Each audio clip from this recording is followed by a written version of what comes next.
All right, boys, Uncle Sam right now is at Dennis's house, or not Dennis's house, Dennis's shop. And I have actually completed the firewall. I know I was supposed to get video of it, but man, we were rocking and rolling. Dennis was working on Alex's motor. I was working on my firewall. I was painting, I was cutting and grinding and cutting and bending and bead rolling. And it was so hectic, and we were getting after it so hard. I didn't video. I didn't want to. I wanted to just get it done. I don't want it sitting in his shop forever. And I wanted to get out of his way. But I took pictures. I took a little bit of video, so I'll be throwing that in here. That way you guys can see that. But that's a whole separate video when Uncle Sam comes back to my shop. Right now we're gearing up for Black Friday. Black Friday has already came and went. Sales were awesome. Thank you everybody that ordered your long travel kits, your brackets, your leaf springs, your tie-down extenders. I can't thank you enough because that allows me to do what I'm doing. And right now we are getting ready to take Johnny back out for the first time. And we are going to Prescott Raceway tomorrow for a back of the track race. And none other than Moo Moo is here right now. And he got here last night. We went out to eat. We worked on Johnny a little bit.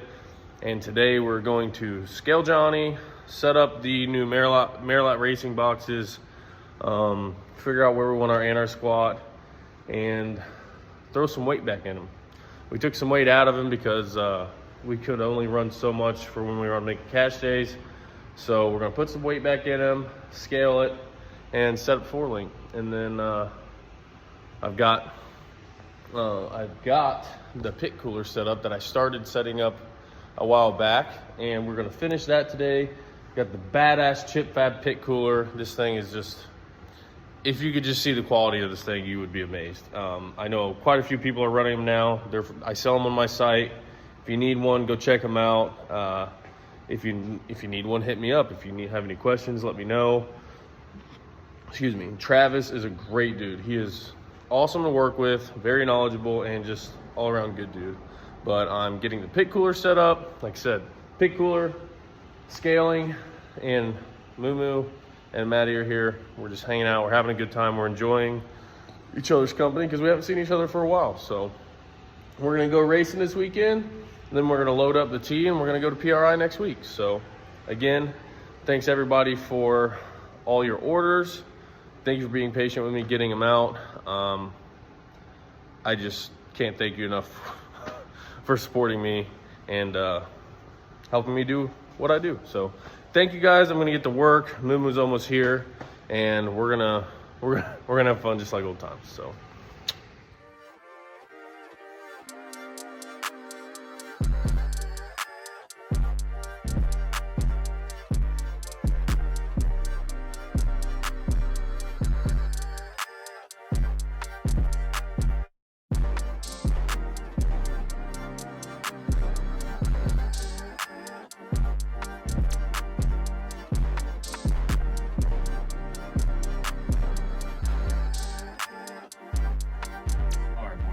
So earlier in this video, it didn't go as planned. We worked pretty much all night to try to get Johnny ready. We came out here, made a couple test hits, so I'll put him right here.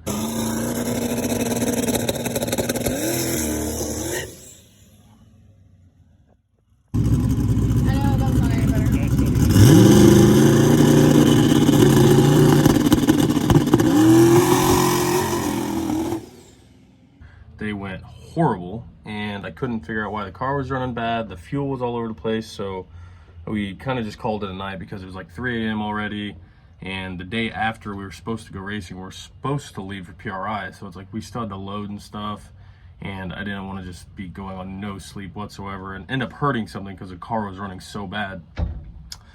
So me and Alex and Maddie, we went back to my shop, started looking over things. Moo and Maddie, they went and got some sleep, and me and Alex started looking through the fuel table, and she's like, this table is actually commanding twice as much fuel as Uncle Sam was commanding, because we started comparing some things. And I'm like, well, that shouldn't be right. They should at least be around the same. And turns out I had bad methanol. So that's a dummy error on my part, and it cost us a lot of time and luckily it didn't hurt anything in the motor. It just ran really bad. So it's been a while since that day. I went and got some M5, so I've got M5 in the car. I changed the oil because the oil was so milky. Just kind of went over a few things, and now I'm here at Dennis's shop, and I'm going to try to make a couple more hits out front as long as there's not any traffic, because this is kind of a dead-end road, so there's normally not any traffic, but there's a gym over there that sometimes has a lot of people there. But check out how good Alex's shop is looking. But okay, back to the task at hand. I'm going to test it on the chip, make sure it's making what I want it to make. I'm going to try to basically leave on 3 pounds and ramp it in slow, because this road is really dirty, and I blew it off a little bit, and I'm very limited on stripper glitter. I have like this much stripper glitter, but I don't really know exactly what tune-up I'm going for, because we're going to a backside race that Clint Nichols is putting on at SGMP in, what is it? It's the 2 days before New Year's Eve, and then we're going to the pad New Year's Day and racing. So those are two completely different services. The pad is like a 120 60 foot, and I don't know how fast Clint's race is, but it's a backside race on asphalt, so I don't think it's obviously not gonna be that fast.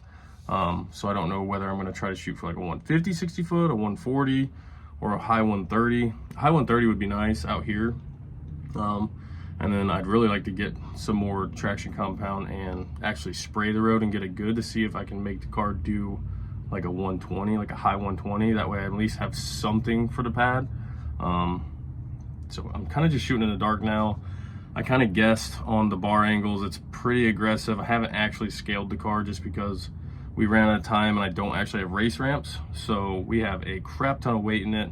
I really think the shocks that are on it right now are shocks that came with the car. They're radio valved. I really think they're too tight, and I think the spring's not long enough, and there's a lot of things I don't like about what's going on, but I'll never know exactly what I want to change unless I start getting some tests again, because I can change stuff all day long and I can change 15 different things when I really only need to change one if I would have just went out and made some test hits. So I'm just trying to make some 60-foot test hits here, see what it does and doesn't like, see if I need to change bar angle, see if I need to add tire pressure, you know, take weight out of it, whatever. So I'm gonna test it on the brake now.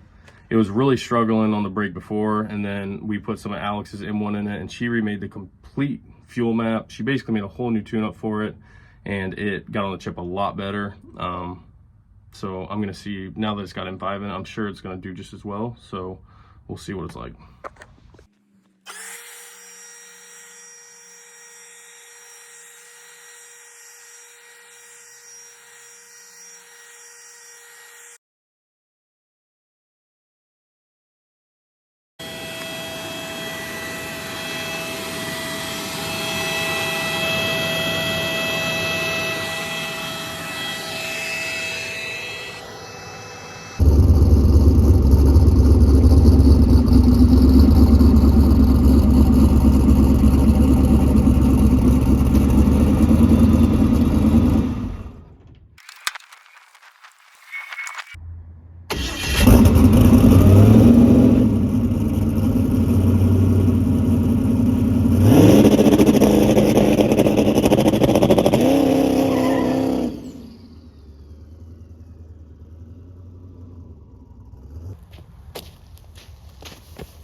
Fuel didn't fix it.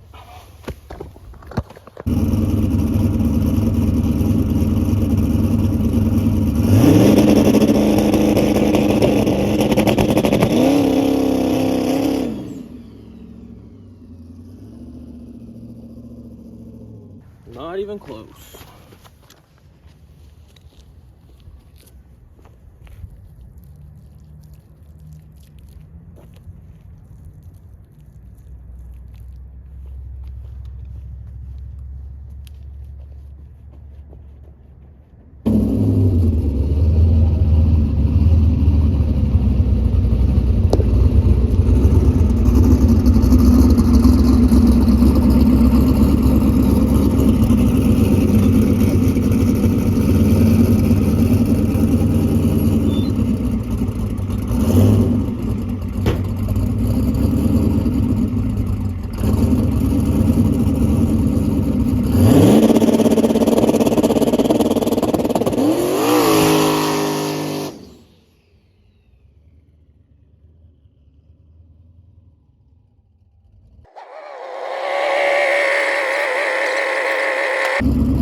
Alright, so after all that, I believe we ended up having an injector fail, which is very common with methanol. I've never actually had one go bad, especially a build atomizer, but we had Kyle's fuel injection innovation. He cleaned them a couple months ago, everything was good, but we ran the car, and I will honestly say it was new methanol. It did not have top-end lube or anything in it.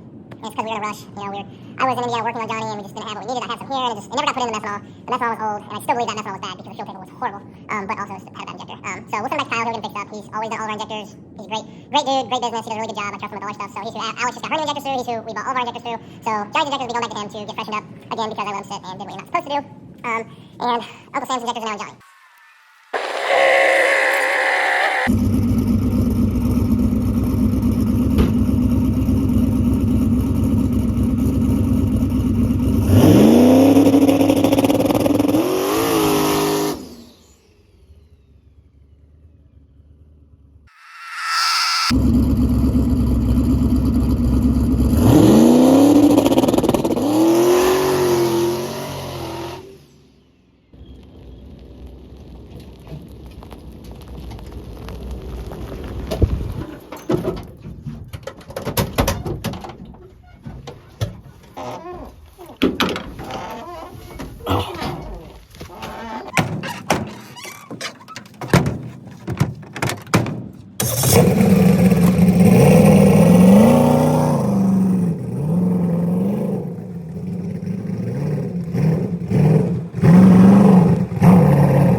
Come on. A lot has happened since the last time I did, I guess, somewhat of an update video. And it's been crazy because I am just out of time. And I've been doing a lot of stuff, just trying to get Johnny where he needs to be, where I want him to be. And had to get my trailer cleaned out.